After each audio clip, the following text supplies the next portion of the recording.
Eugenie Grandet. In the early 19th century, in central France, there was a small town called Saumur. It was not prosperous, but it produced wine.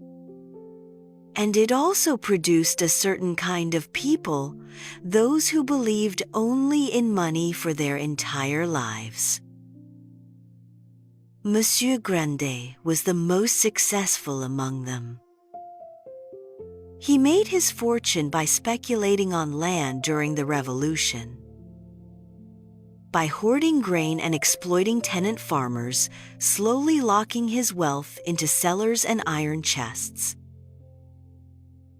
He lived in the oldest and coldest house in town, eating the simplest food. Yet, everyone privately called him the richest man in Saumur. At home, however, he was only a miserly, irritable father who calculated every cost. His daughter Eugenie grew up inside such a house. She was innocent, slow, and strictly supervised.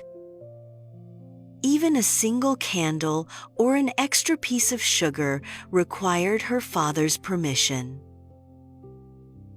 She knew nothing of love and nothing of the world, only obedience and waiting.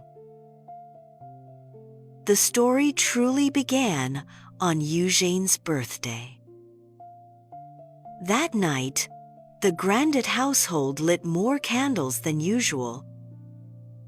And that evening, a young stranger was brought into the house.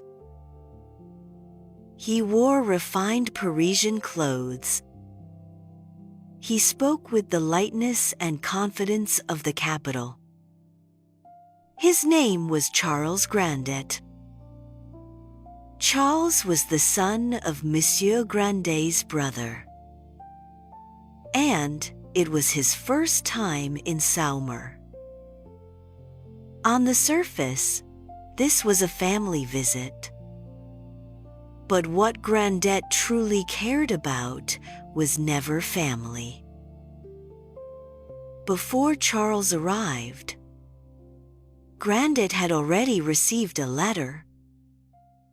The letter said one thing: his brother in Paris was bankrupt.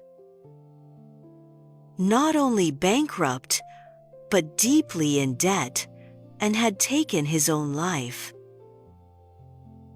At that moment, Grandet's mind immediately began to calculate.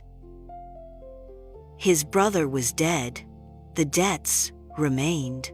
Was it possible that assets were left behind? Cheap property, hidden cash.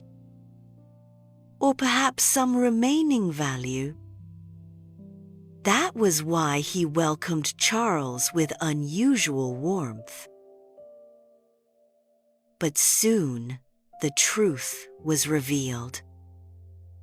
In his conversations with Charles, it became clear that Charles knew nothing about his father's finances and had no assets he could inherit. All the debts were like shadows about to fall upon this young man. From that moment on, Charles became a complete liability in Grandet's eyes. Keeping him would only attract creditors, only cause trouble, and might even lead to legal disputes. So Grandet decided to send him away immediately. The faster the better, the farther the better. Yet, during this brief period of contact, Eugenie, for the first time, met someone completely different from the world she lived in.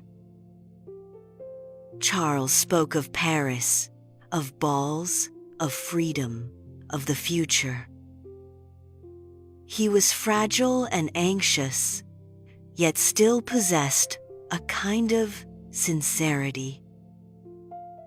A spoiled sincerity she had never seen before.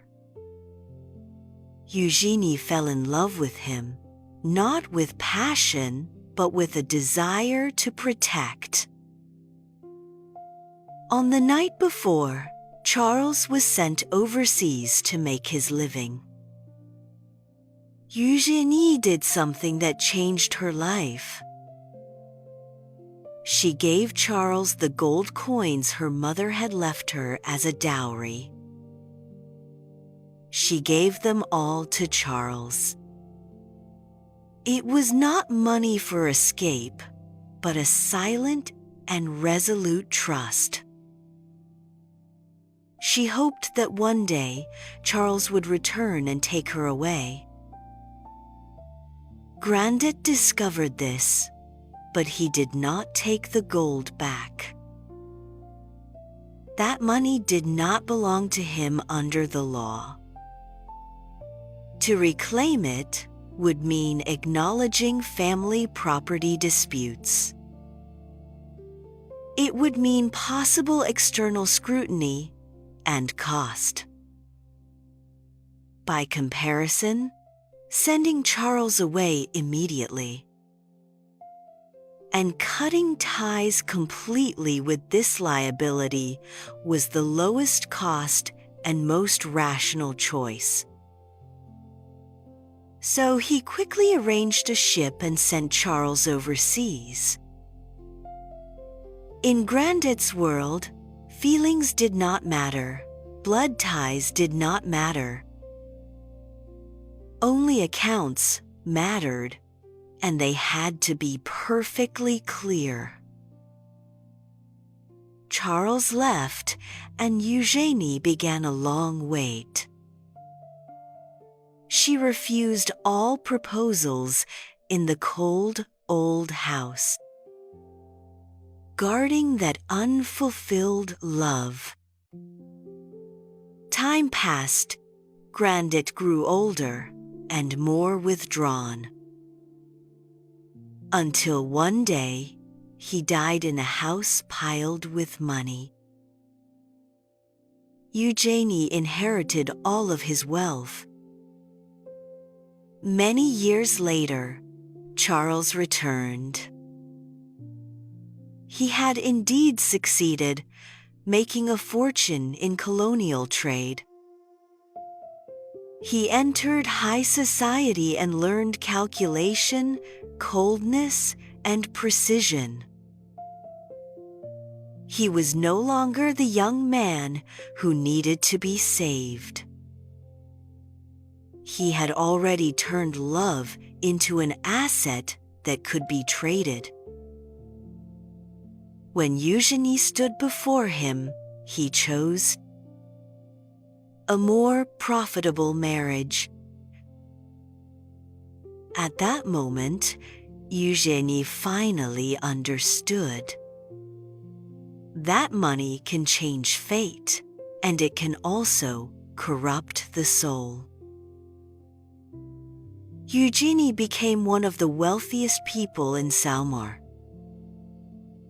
She had money, she had freedom, but she no longer had illusions. She devoted her life to duty, charity, and silence. Grandet died in money. Charles became money. Eugenie possessed money, yet refused to be ruled by it. In this story, there are no true victors. Only a world shaped by money and destroyed by money.